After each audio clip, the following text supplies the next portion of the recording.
Hi, I'm Jaclyn. And I'm Courtney, and this is Caffeinated Crimes. So, last week we talked to you guys about all of the fun weekends that we had coming up. Yeah, we did.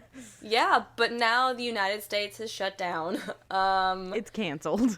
The whole world is canceled. The world was canceled. On a serious note, I hope all of you guys are safe and healthy and all of that. But if you're listening to this in a couple of years and you have no idea what I'm talking about, the coronavirus is here and shit is real and everything's on lockdown. So yeah, it's crazy. And be sure, wash your hands, social distancing. Try to stay 3 feet away from people when you're out in public. I heard 6 feet. I've heard both, but I think 3 feet's more realistic. So that's true. Because I've seen crowds, y'all. It's hard. But it is very serious, and I know people are saying it's just the flu and it's only a 3% death rate, but 3% is a lot of people. So please do take it seriously. It's a big deal. We're going to post memes and joke about it because it's our way of coping with the fear of what's going on.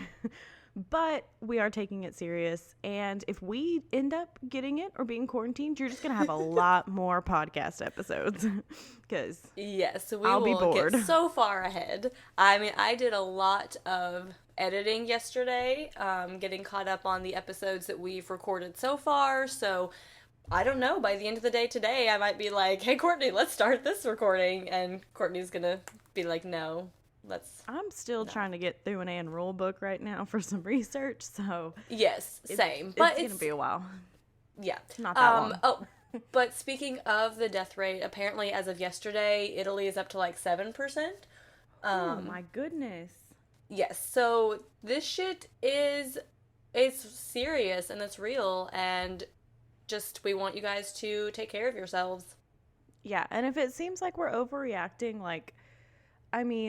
I think the thing is you'd rather overreact than underreact. You kind of want to flatten that curve. So we just want to take the precautions and hopefully prevent the amount of people getting it. So it's not like Italy, because it is really tragic what's happening. And healthcare professionals are just having to choose who they can treat because there's just no room.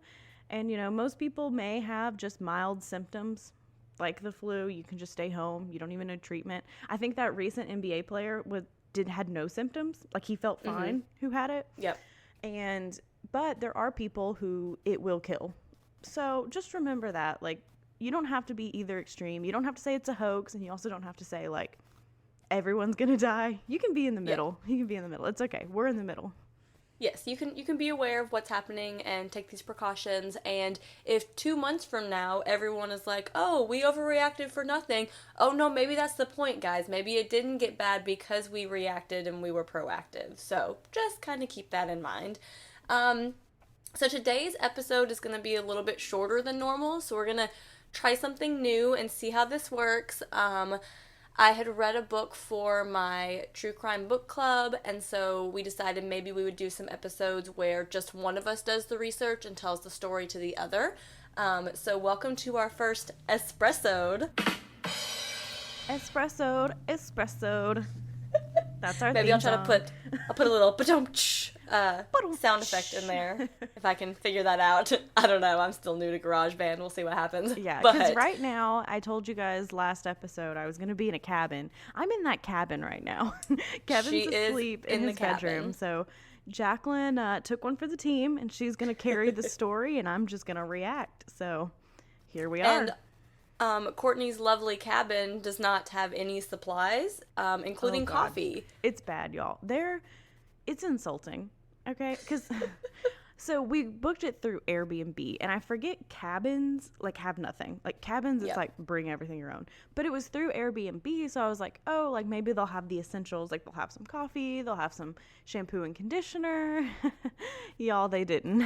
Nope. So insultingly, they have coffee filters and a jar of coffee beans. But no, which does kind of remind me of a funny story yesterday.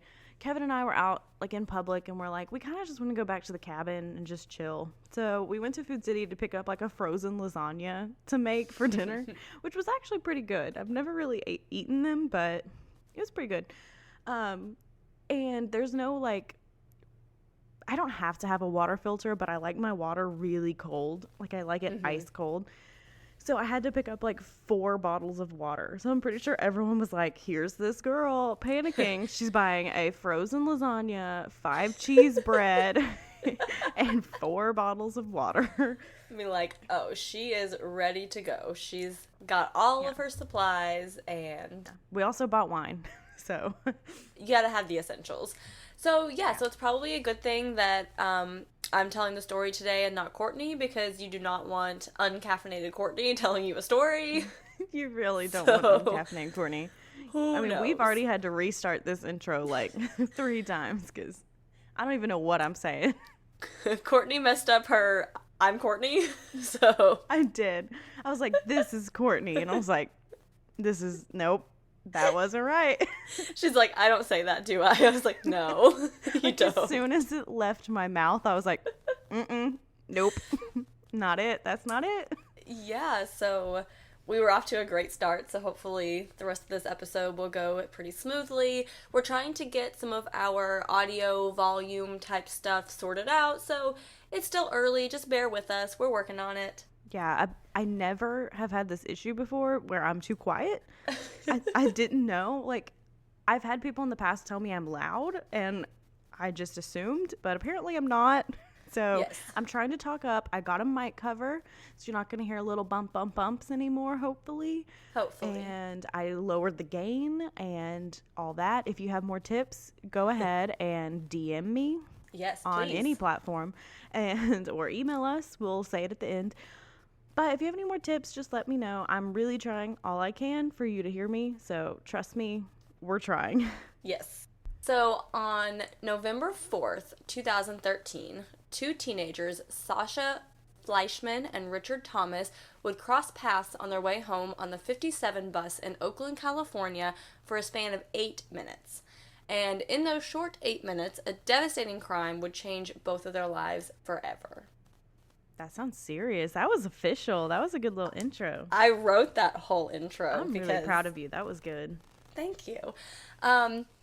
So we're going to talk about both of these teenagers' backgrounds a little bit before we get into what happened on the 57 bus. So Sasha was born Luke. So when Luke was a teenager, they realized that they did not identify as either gender. So they asked their parents and their friends to use they and their pronouns, and they decided they wanted to find a new name that they felt like they identified more with. So after looking around, speaking with some of their friends, they picked the name Sasha because they were super interested in Russian culture, and apparently Sasha is a Russian nickname for either Alex or Alexander, which was Sasha's original middle name. Oh, that's pretty cool. That's like a cool way to find it. That's cool. So that's how Sasha picked their name. So in this story, again, Sasha will be referred to as they and their. So Sasha was diagnosed with Asperger's as a young child. Sasha is so intelligent. Like I said, they were very interested in Russian culture. They were into LARPing. They loved, like, buses and the bus system. So they were really into, like city planning and would, like, draw out these, like, intricate maps of, like, public transportation and just, like, really into that kind of thing. Get that person a job in city government, man. Get them person. I know, right? So they really excelled in calculus and physics and computer programming. So they went to high school at a school called Maybeck High School, which was pretty progressive in Oakland. So they, the students of the school reported that they had a lot of LGBT families, that people were just more open to different lifestyles. And so Sasha was really at home there and had a lot of friends who were into the same interests as they were. And yeah, California is, like, really progressive in the city areas. I'm not going to say everywhere because I know you got some little, rural areas, just like we all do, that aren't as progressive.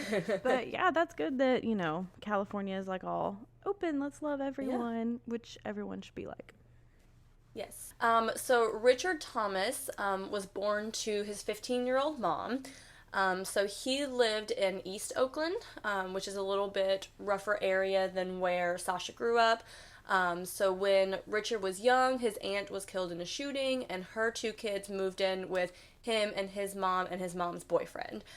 So pretty quickly on, it's a pretty crowded household, very chaotic.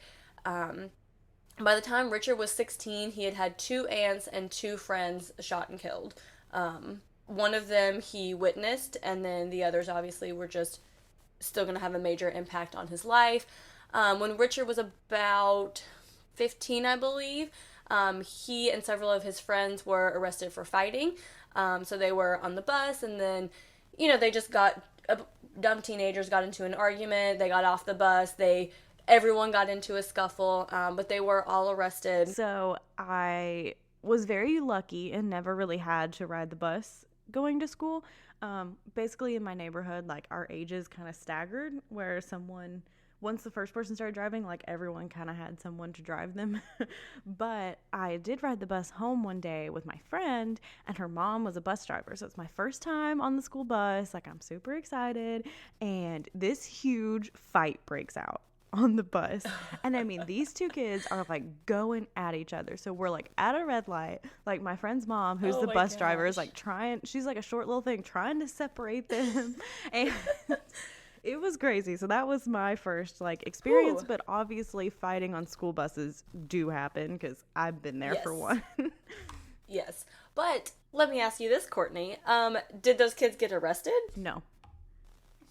That's interesting. Yes. Very interesting. So Richard did. Yes. So Richard and all of his friends did get arrested.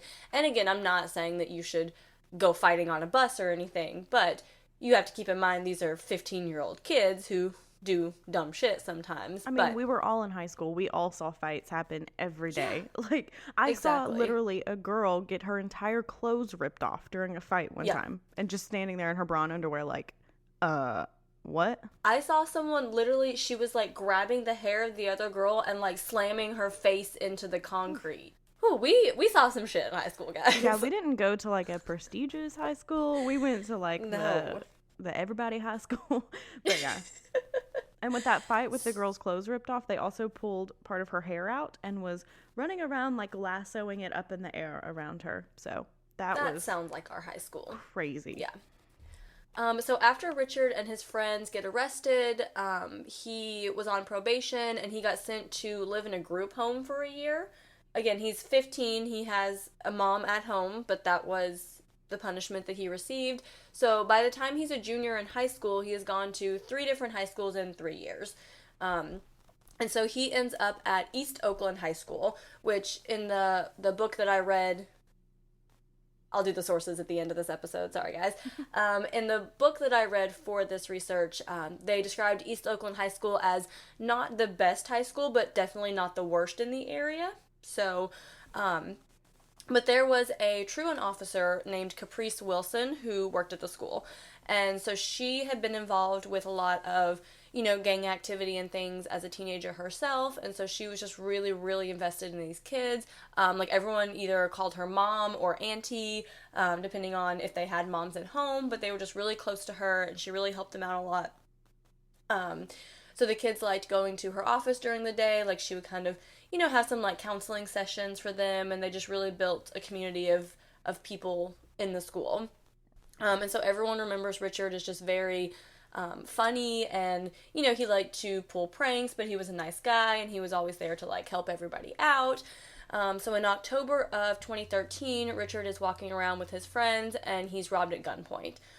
So he's pretty shaken up about it, and he goes to the school to talk to Caprice about it. So he ends up giving Caprice his mom's phone number, and she's like, well, if I like talk to your mom, I'm going to tell her everything that goes on at school every day. And he was like, yeah, like I want that. I want her to be involved. And everyone said that he really seemed like he was trying to turn a new leaf and just like do better in school and get his grades up, and because he's a junior at this point and he's trying to kind of turn things around. Yeah, and I mean, honestly, if you look at like his like history, he hasn't done anything horrible. I mean, he got in a few fights.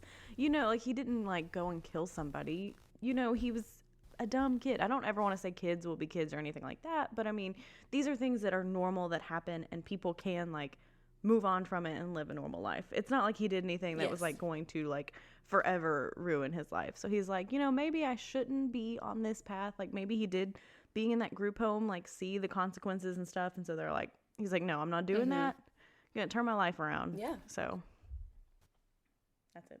Yes. So just a little bit before we get to the day of this crime, just a little bit of background about Oakland.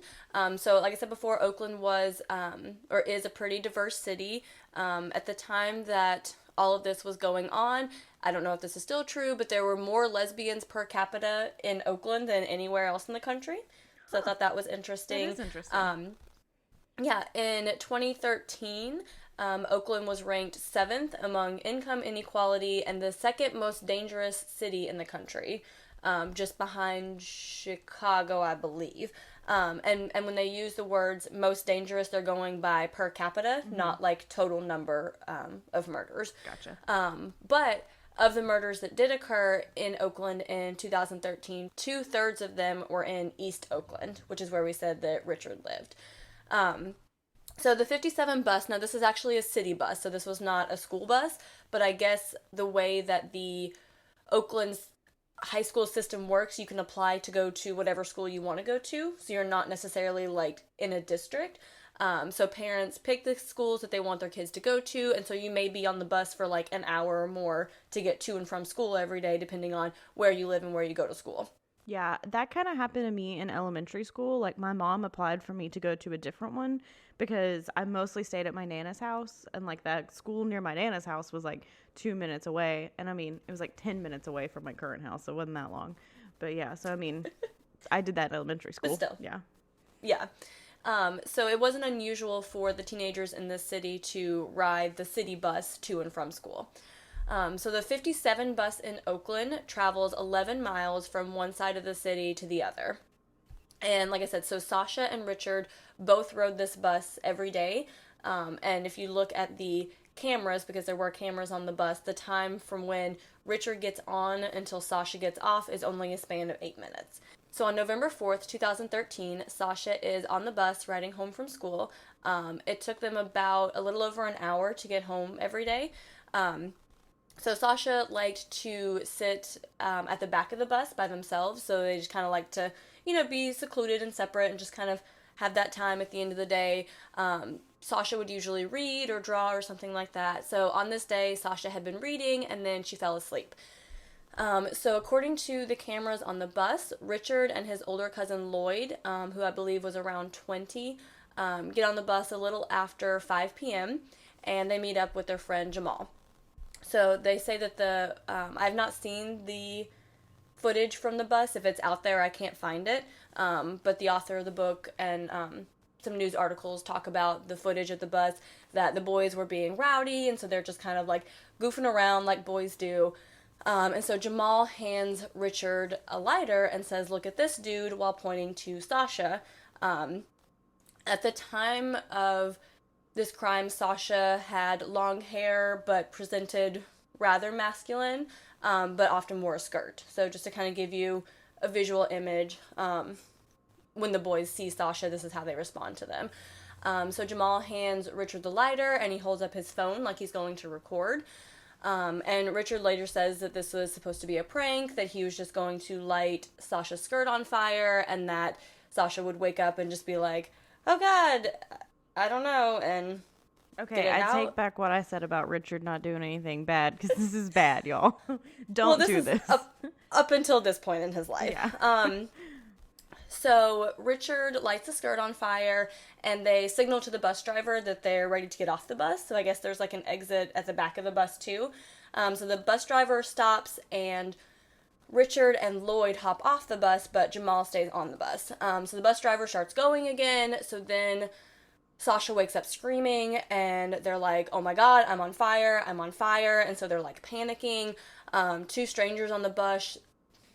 Two strangers on the bus.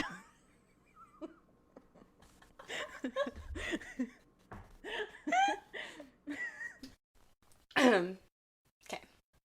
So, two strangers who were on the bus at the time push Sasha to the ground, and they're trying to extinguish the flames, because by this point, like, Sasha's whole, like, like their skirt, their leggings, like everything is on fire. So the bus pulls over and someone calls 911. So Sasha calls her dad and says, I need you to come take me to the hospital because someone set me on fire. And it took 45 fucking minutes for this ambulance to get there. What? 45 minutes. They were on fire. Yeah. Yeah, but it took 45 minutes for the ambulance to get there. And so this part in the book made me cry. I told Courtney I cried in this book like 20 times. But so Sasha's parents are very open to Sasha being agender, but they obviously have reservations about Sasha's safety. So in the book they talk about that their parents have just been worried before, that they just don't want anything to happen to them, but they're completely accepting of Sasha choosing to, dress in the way that they do and to choose, and they attempt to use the pronouns. If you look at some of the news stories, you do see their parents slipping up at times, but they're really trying. But at this point, when Sasha's parents arrive, Sasha tells their mom, it came true what you were always worried about, which just like, oh god, that's heartbreaking. Oh man. Yeah. So I'm like that's reading horrible. This book and I'm like, oh god. So Sasha finally gets to the hospital and burns covered 22% of Sasha's body. And the surgeon that was there said that they could tell from the white leathery marks that a lot of the burns were 3rd degree, which meant that the skin had burned all the way down to the fat underneath. Ooh. So obviously with burns you have the pain that's involved with them and the surgery and everything, but the infection is really like the most critical part here. So you have people who have severe burns who are fine for a week and then it gets infected and then they die. So just because Sasha, makes it to the hospital okay doesn't mean that they're going to be okay. And you said they had leggings on, and yes. So I mean that would have to burn into the skin yeah. too, so that gets real complicated. Yes. So, Sasha is in the hospital, getting ready for surgery and just trying to make sure that they can, take care of them as much as possible and try to keep these burns from getting infected. So Richard is recognized from the security camera footage on the bus. So he is arrested at school and it's on the news. And so that's how his mother finds out, because she sees on the news her son being arrested from the school. So again, Richard is 16 at this time and his mom is not allowed to see him for 6 days before she's allowed to see her son. And at this time, he has already been charged as an adult. So his name is all over the news because you don't have the juvenile protections if they choose to charge you as an adult. So I know this is a very severe crime. I'm not trying to diminish from that, but I mean, by what means are they charging him as an adult is the thing, because I mean, I understand when it's like murder, if you're 16 and you murder someone in cold blood, I understand that, but I mean, and this is a very serious crime. I'm not trying to like... No. You know what I'm saying? But like, yes. Charged as an adult, like immediately like that, and his mom can't see him? That's insane. Courtney, I'm glad you asked. And guys, this is not scripted. Courtney is legit asking this question as I'm about to give you some background on this information. Perfect segue.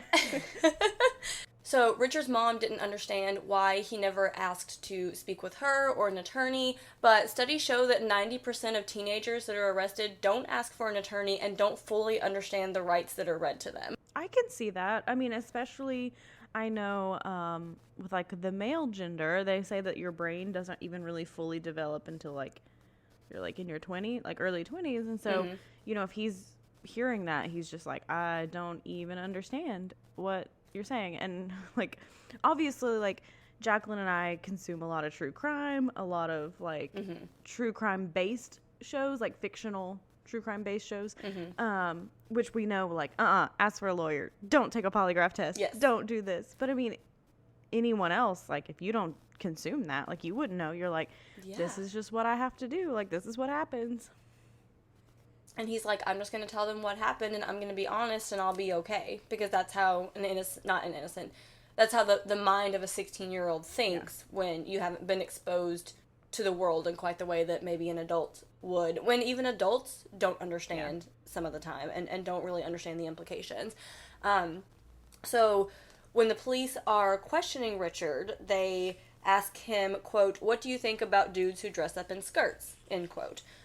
Because as you'll remember from the video footage, before he set Sasha's skirt on fire, his friend was like, oh, look at this dude.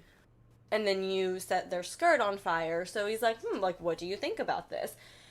Richard said, quote, I'm not with that. I wouldn't say that I hate gay people, but I'm very homophobic, end quote. The definition of homophobic is basically you hate gay people. Like, yes. I mean... And this will come into play later where his attorneys questioned that he didn't really understand the word homophobic. But he goes on to say, basically the police are asking him, okay, like, why do you feel that way? Like, why do you have a problem with gay people?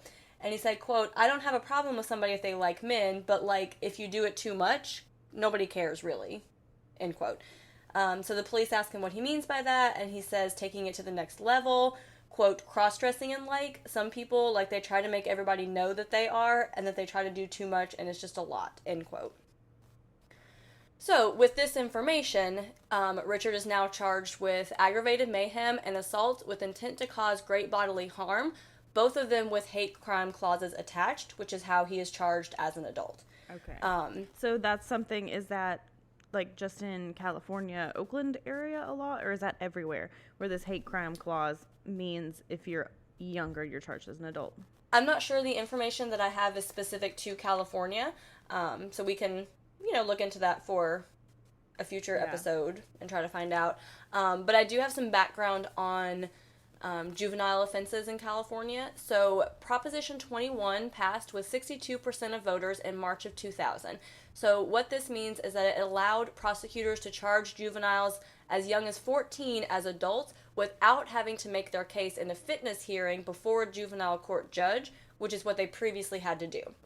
So before this proposition passed, if the prosecutor wanted to charge a juvenile as an adult for whatever extenuating circumstances would make it an adult charge, they would have to present their case to a juvenile court judge, who would then make the ruling on whether or not they were able to charge them as an adult. And they don't have to do that anymore?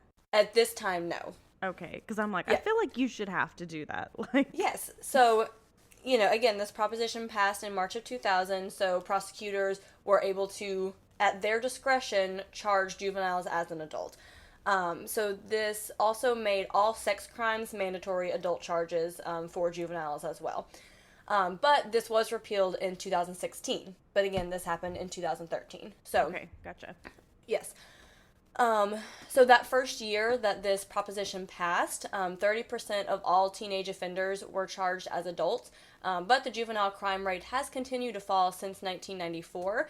And the FBI Juvenile Violent Crime Index is lower for all racial groups now than it was in 1980. However, black teenagers are twice as likely to be charged as adults than white teenagers, and Latino teenagers are 6 times as likely to be charged as adults. So, that's pretty powerful numbers right there. Yes. So that's kind of the climate of what's happening at this time. But what's interesting is that the National Center for Lesbian Rights and Transgender Law Center, which is a little redundant, I don't know why you have center in there twice, but they issued a statement regarding Richard's charges. And again, Sasha was an LGBT teen, so this is the statement that they released regarding him being charged as an adult. Quote, when juvenile impulsivity and poor judgment produce dire consequences, it does not make sense to craft a response intended for adults. Rather, these are the very circumstances under which it is important to remember that children are different from adults, end quote. So, although they recognize the heinous nature of this crime that was committed against Sasha, they're also acknowledging that Richard is only 16. And he might just not understand, like, I'll just light their skirt on fire. Maybe he didn't realize, like, the fire would spread that much. Yeah. Like, maybe he didn't, the impulsivity of it, he's just trying to show off for his friends. And again, I am not condoning this behavior. Do not misconstrue my words, people. But it's not like he had seen Sasha before and was like, I'm going to get them. I'm going to make sure, like, they suffer. It was a very impulsive act. But also, don't do this. So. Yes. That's the thing, like obviously, it's hard because when you argue juvenile versus adult, people are like, oh, are you old enough to know better? Of course you are. But there's a big difference between being old enough to know that's wrong and understanding the severity of what might lead from those actions. Do you think that it's wrong to light anyone's skirt on fire? Absolutely. Did he think that their skirt was going to completely be engulfed in flames and set severe burns all over their body? Maybe not, you know? And that's the thing. So Sasha was in the hospital for 23 days. So they couldn't really concentrate on reading or watching TV. So they just slept a lot. They looked at Tumblr. They texted with their friends. So Richard wrote 2 apology letters and gave them to his lawyer, but the lawyer would not pass them on to Sasha and their family until after the trial, because basically the letters were admitting guilt. So Richard doesn't know until after the trial that his letters have not been given to Sasha. So on November 8th, Sasha's school does skirts for Sasha, so everyone in the school wears a skirt that day. Okay, I'm gonna cry. I'm telling you, I cried so many times. I'm so sorry. This book is called The 57 Bus by Dashka Slater. It's a wonderful book. It's a young adult book. It's so good. It's so good. And then a week later, they do a march along the 57 bus route as well, in support of Sasha. Now, this is a really long letter, and I'm sorry, but I'm going to read the whole thing because it's important. I mean, I'm 0% surprised that you're about to read the whole thing. I have seen your notes in the Google Doc. I'm sorry. It's too much important stuff to cut out. No, I think it's so important to discuss how Sasha and their family feel about Richard's charges as well. So Sasha's dad is a kindergarten teacher.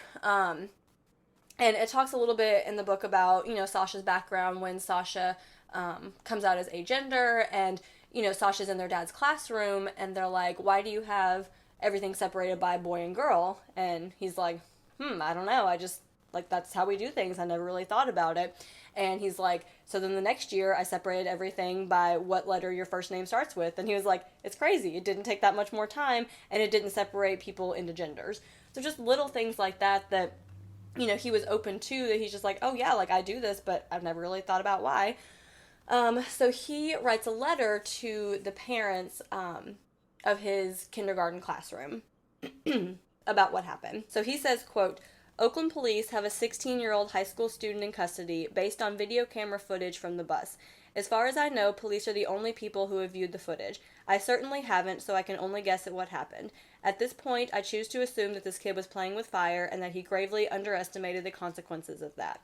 Others may make different assumptions, but it's important to remember that they are all just that, assumptions. So when I talk to my students about this, I will emphasize the importance of fire safety. Don't play with matches or lighters, and of course, stop, drop, and roll if your clothing catches fire.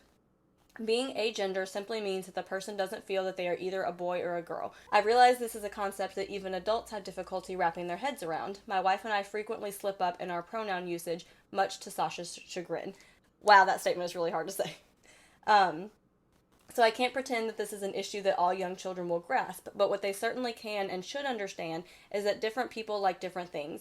Different people dress or behave or look differently, and that's a good thing. Sasha feels comfortable wearing a skirt. It's part of their style. They also frequently sport a necktie and a vest. Sasha likes the look, and frankly, so do I. It makes me smile to see Sasha being Sasha. As I wrote above, none of us can know the mind of the kid who lit a flame to Sasha's skirt, but I have a feeling that if he had seen Sasha's skirt as an expression of another kid's unique, beautiful self and had smiled and thought, I love Oakland, I wouldn't be writing this now. Again, many thanks for all your love and kindness. Let's all take care of each other. So, Jaclyn, you can't hit me with these heavy hitters before I have coffee.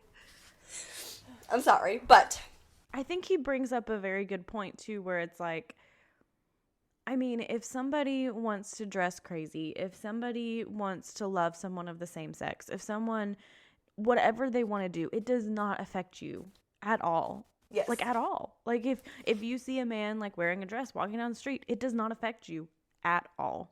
And it only affects you if you let it affect you. You have to be accepting of the emotions it causes. You don't, they're not doing anything. They're just living their life. And it doesn't affect you. So just leave it alone. Let them live their lives and be happy. quit worrying about what other people are doing. And I think it's so important that Sasha's dad is using this opportunity to try to teach the children in his classroom how to be kind to one another, regardless of what you identify as or how you choose to dress. I mean, that's how we fix this problem. Like, we have to start with teaching our children that it's okay to be unique and to dress and act the way that you want to. And he's really taking a proactive approach, and he's reaching out to the parents of the children that he teaches, like, hey, look, this is how I'm going to present this, and I hope that you'll do the same at home.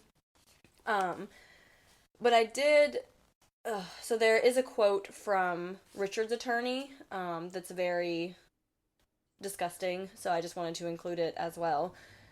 So as he's talking about the hate crime clause, which Sasha's parents have expressed some hesitancy with, but it's along the lines of they don't want this kid's life to be ruined forever, versus, of course, his attorney is just to defend him at all costs, which everyone is entitled to an attorney, I'm not saying that.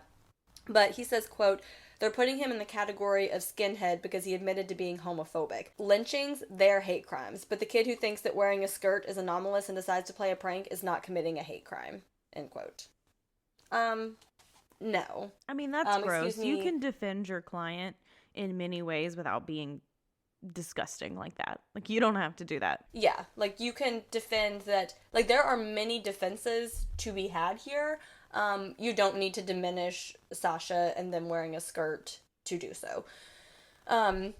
So Richard's school raised a lot of money for Sasha. So again, they went to different schools, and the author of this book interviewed a lot of the teenagers at Richard's school, and they're having a really tough time with this because they know this boy that they love and that they have, you know, friendships with, and they're trying to compare it to this boy who did this heinous crime, and they're like, that's not Richard, but at the same time, we feel so bad for Sasha because Sasha didn't deserve it. Like, they're super conflicted. But his school does a lot for Sasha. They raise a lot of money. His basketball team all wore jerseys with Sasha's name on the back, and it said no hate on it. I'm telling you, Courtney, this book. Jaclyn! So, Sasha's surgeries are horrific. So essentially they took strips of skin from Sasha's back and they put it through this meshing device, which basically put like a bunch of tiny holes to allow it to be stretched further. So then they would stretch it out over one of their burns and staple it into place. So Sasha reports that their back was almost more painful at times than the burns themselves because you're literally just having your skin stripped from you. Ooh, I cannot imagine. That just made me... Ooh. Yes, it's painful. So again, like I said, Sasha was released from the hospital 23 days after the fire. So Richard is in juvenile prison at this time, and he actually gets put in a prison cell with the boy who robbed him at gunpoint the month before. Oh, so it was nice. like, wow. I do have another question. His friend who basically told him, like, hey, go do it. I'm going to record it. Stayed on the bus. Any charges? Nope. Nothing. No accomplice charges? No. Nope. They didn't do it. Because you said he was charged with aggravated mayhem. I mean, this boy is also causing mayhem. Like, Yep. No? There was, okay. Nope. Just him. Just him. Well, then. So they just wanted a scapegoat, basically. Yeah.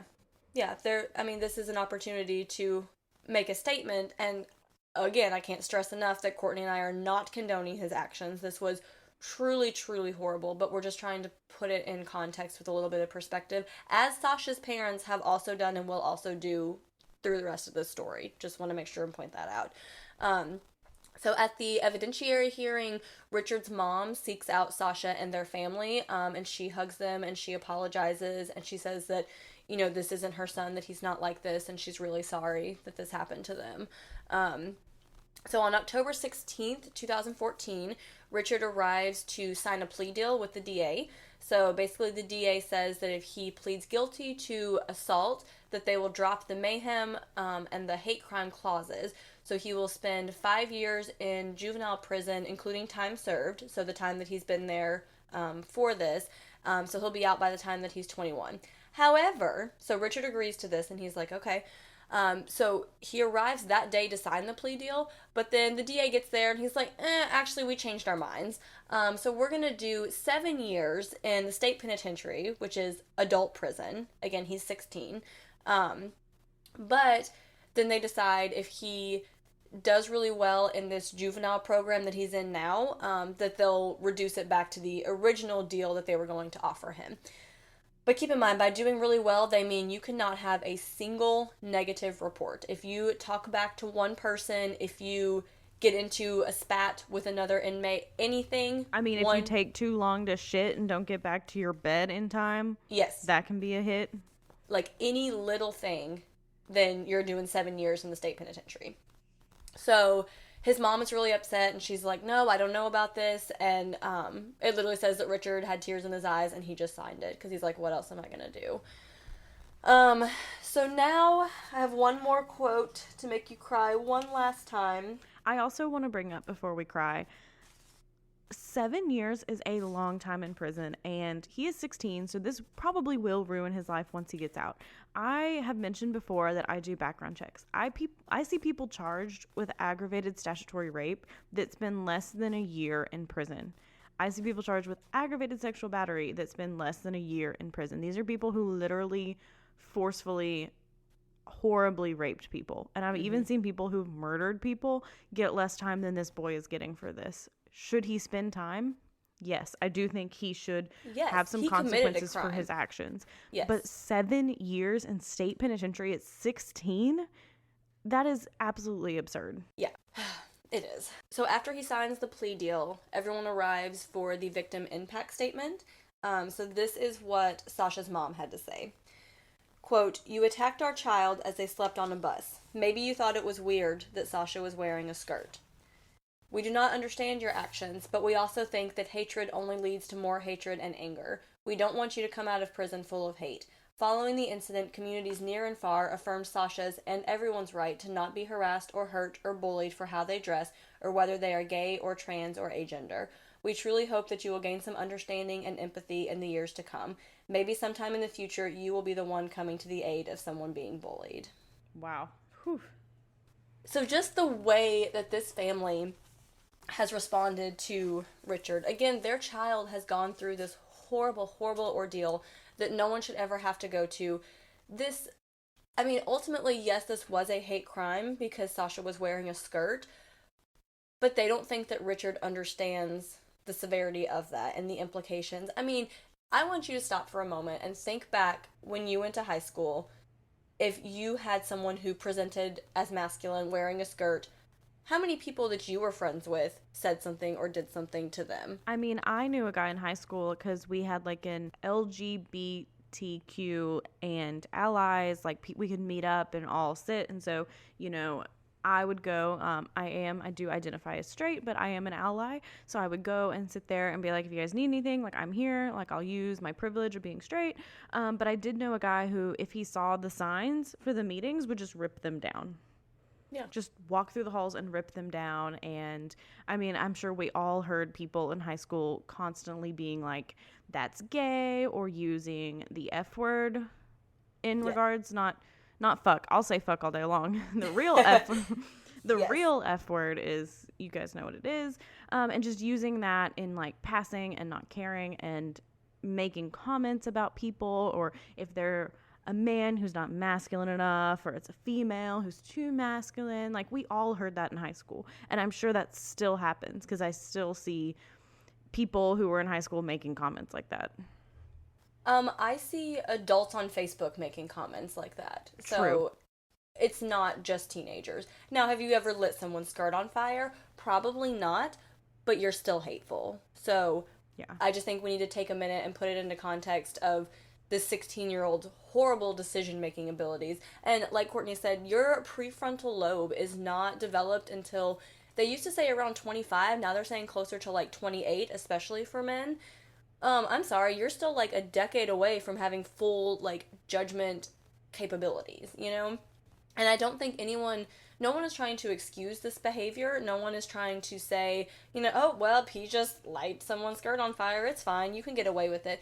No, they just don't want him put into prison with murderers and rapists. And especially with everything, like we talked about with Richard's background and everything that, like he's already more likely to go down this path anyway. If you put him at 16 years old into a state prison for 7 years, he's not going to make better choices when he gets out. I promise you, there are so many studies. Like in my master's class, I swear every class we looked at studies of how it affects juveniles who go even just to juvie prison, like just to juvie, how much it affects them going out. Because they're like, I already have a record. What the fuck does it matter? And he is going to, once he gets out, they're going to be like, well, why haven't you ever had a job? Sorry, we can't let you live in this apartment because you've been in jail. We can't ever let you vote in election ever again. Like all these horrible things. And like the whole point of like the judicial system in America is to rehabilitate mostly. Like some people, like you are hoping, some people get sent away for life, but the people they're releasing, they're hoping they're not going to commit a crime again, but the system is literally set up against them. Like the system just helps them 0% to once they come out. It's like, oh, you're out? Well, be sure to come meet with the parole officer, make sure you do all this, but also make sure on your own you go find a job, have a house. And most of these people probably don't have families anyway. And so what do? They get out and they commit another crime because they have to live and they have to survive. And they're like, well, maybe I'll just go back to prison because at least there I have shelter and food. So yeah, absolutely.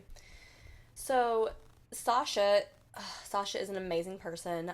So Sasha graduates high school that spring and starts at MIT because, again, Sasha is super, super smart. Sasha is going into city planning. Hey, I called it. Yep, because they are so fascinated with the bus system. Sasha still loves the bus. That was Sasha's safe place, and that was taken away from them for a moment. But Sasha still loves the bus and still wants to go into that career and is still fascinated by all of the things that made Sasha Sasha. So Sasha actually joins this group. They call it like an anti-fraternity. So it's, all genders and it's very inclusive. At the time that Sasha arrives, they don't have agender bathrooms, but Sasha brings it to their attention. They're like, okay, yeah. So they change the bathrooms to girls plus and boys plus, and they're just like, go wherever, because it's a bathroom, guys. It really doesn't matter where the hell you go. Anyway. But they take that step and do that for Sasha. So on January 15th, Sasha and their family finally receive Richard's letters, and they're super moved by them. So they wish that they had seen the letters earlier. And Sasha's mom, who gave that impact statement that I read to you, she feels now that she was too harsh in that statement because she did not have his apology letter. Like, I'm not going to reread it, but that was the least harsh statement that a mother of this burn victim could ever give, and she's sitting here feeling so much empathy for this child and wishing that she could change her statement now. Wow, I can't even imagine having that much, like, empathy and love, and I'm glad she does, and I'm glad, that she isn't, like, burn him at the stake, but it's just, yes. I can't imagine. Yes. So I have one final quote that I'm going to read you from Sasha's dad. So this was at Richard's progress report hearing, which is the one where they said, okay, if he has had 100% good progress reports, then we'll go ahead and give him the original deal where he can do 5 years in juvenile and be out right before he turns 21. So Sasha's dad says, quote, I believe Richard when he says he meant no bodily harm to Sasha. But I also believe that Sasha would not have been a target if Sasha had been wearing jeans. We wish for Richard and those other kids to learn empathy towards those who are different. We hope that there are programs in juvenile detention that can at least help Richard with this and that he can become an ally who will stand up against the bullying and hatred of gay and trans people. From the start, we have been opposed to Richard's being tried as an adult. His actions appear to have been impulsive, immature, and unpremeditated. He did make a big mistake and recognized that. He asked for our forgiveness. Sasha, Debbie, and I have forgiven Richard. We hope the state will focus more on preparing him for the world beyond incarceration than on punishing him. Like, wow. Wow. How are these people so awesome? My goodness. Yes. Like, It is insane. I know so many people who would just be like, I hope he rots in prison forever and all this. And the fact that they're like, we forgive you, we're sorry. And I'm still really upset about the fact that it was not even Richard's idea to target Sasha. And his friend who was like, oh, like, go, look at that. Like, let's go over there. Let's light their skirt on fire. Yeah. He had because he also committed a hate crime. He's the one who instigated the whole thing. And he got no punishment. And I think he is really the one who needs to have a little come to Jesus moment and realize that his hatred is not helping anybody. Yes. So that's the end of the story of Sasha and Richard. Again, the book that I read was The 57 Bus by Dashka Slater. Dashka Slater also wrote an article for the New York Times Magazine, and I did watch a couple of clips from like the local Oakland news stations. So they do have Sasha and their family after the fires kind of speaking out, as well as the man on the bus, who I think he was like just like a 55-year-old like blue-collar worker on his way home, and so he actually comes to Sasha's house and meets with them and their family, and he's like, I happened to be there, like I didn't have any kind of, like, he's like, I just naturally reacted, but it was pretty cool. In the book they talked about Sasha getting to meet with him and thank him for everything that he did. So I can't find any more updated information. So again, this happened in 2013. So Richard should be out by now. I was about to ask, is he still in prison or is he out? Courtney, if you could do a background check and let me know. I wasn't able to find any information. And again, his name is Richard Thomas. It's a pretty common name. It's a really common name. Yeah. And I also can't really find anything recent on Sasha either, because, Sasha should have graduated from college by now.